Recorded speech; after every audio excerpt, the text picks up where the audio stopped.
What's up mga ka-exorites? This is Papa Sep TV, and for today's video, pag-uusapan natin is kung paano nga ba makautang kay PAYMAYA or Maya personal loan, no? So, nakita natin dito is na-approve agad tayo, no? So, sundan nyo lang yung ginawa ko step by step. At syempre guys, bago ang lahat, intro muna tayo para mukhang pro. Subscribe now and press the bell icon. Never miss an update.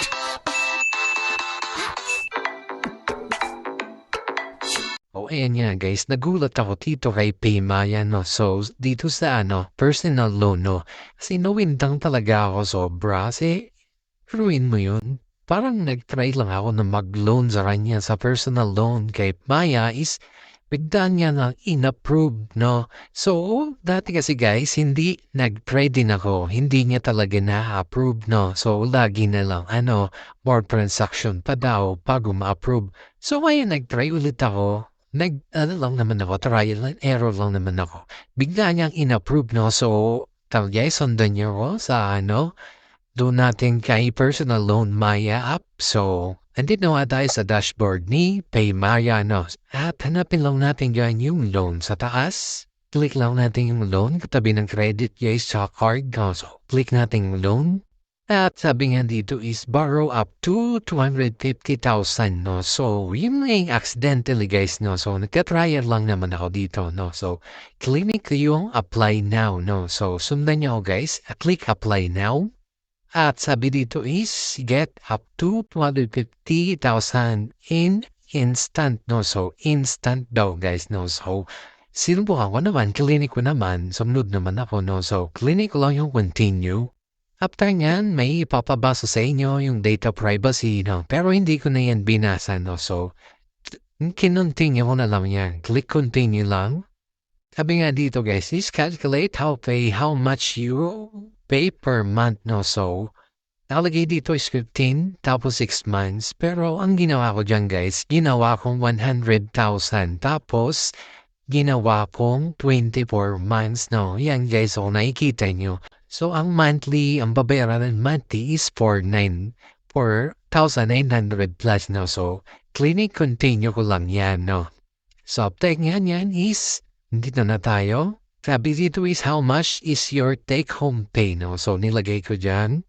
Hindi ko na lang ipapakita yung Tapos, dito guys sa HR of work, source of income, tapos sa job title, no? So, dito naman is tell us about yourself, no? So, basic information lang naman at ilalagay nyo lang din yan dyan, guys. So, after nyo may lagay is continue nyo lang, no? So, dito naman is confirm details, no? Kalagay dito, guys, kung magkano yung hiramin nyo at kalagay din yan yung kung ilang months nyo babayaran at kung magkano yung per month nyo, no?